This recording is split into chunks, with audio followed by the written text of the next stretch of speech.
Now, can we go back and begin to look at the first great civilizations and where they formed and kind of who formed them or how they formed, etc. And some of the evidence that deals with them, like the Shabaka stone, Yes. where people were about what time different things begin to happen, like farming, agriculture, stuff of that nature. Let's look at the progression and evolution of these people. Sure. And you know, it's interesting that that should come because just like there's a disadvantage in the cold, there's also a disadvantage in the hot.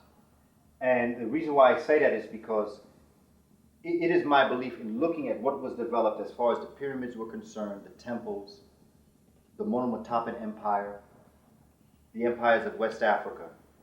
It is my belief that as our ancestors, and this is really what my movement, my reason for all of this is that for our children and our children's children. Mm-hmm. Because right now we still are using Western mentality to decipher many things. Mm-hmm. When we give to our children another mode of looking at the world, we then will be able to look at things that we can't right now.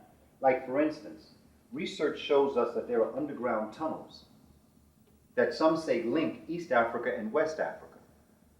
And the reason why there are tunnels is because when the Sahara began to form, because it's important to know that in this part of the world that today is desert, at one time this flourished.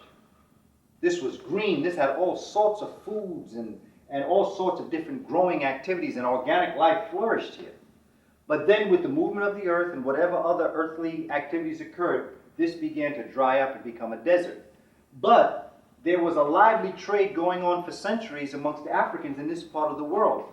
So instead of going above the ground, which was very hot, they began to build tunnels underground.